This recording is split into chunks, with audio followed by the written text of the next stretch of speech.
Most of the families ये नहीं सोच रही होती हैं कि हमें भी अपने आप को मैनेज करना पड़ेगा। रिकवरी में हम आपको ये बताते हैं कि पेशेंट के जो साइन एंड सिम्टम्स हैं ना, वो फैमिली के भी हैं। ऐसे ही है ना, पेशेंट डिनाइल में है तो फैमिली भी डिनाइल में है।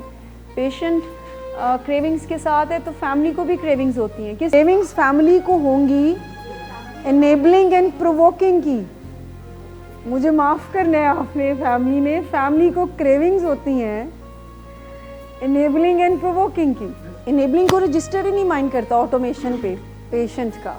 लेकिन मैं बात आपसे ये कुछ और इस टाइम पे कर रही हूँ, इनेबलिंग प्रोवोकिंग की नहीं कर रही।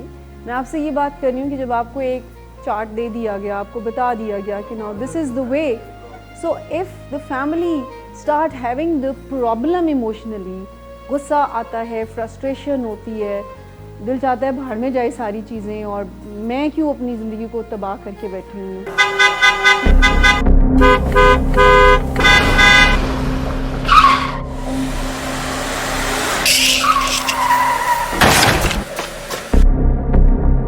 घटिया इंसान, इतनी देर से गेट क्यों खोला? सोए हुए थे तुम क्या?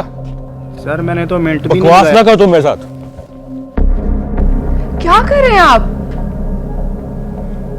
अब्बा जी घर पे हैं, नशे में गालियां दे रहे हैं। खुदारा होश में आए, क्या हो गया आपको? होश में कैसे आऊं? सारा किया धरा इन्हीं का तो है। शराब नोशी की वजह किरदार की खराबी नहीं, मूड की खराबी है। शराब नोशी कभी भी नशे की बीमारी में बदल सकती है। नशे की बीमारी हर स्टेज पर काबिले इलाज है। मदद हासिल कीजिए, क्योंकि वो ऐसा नहीं करेगा।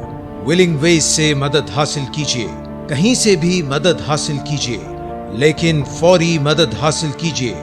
जिस मुआवजे के इंतजार में आपने बहुत देर कर दी, अब वो दस्तक दे रहा है।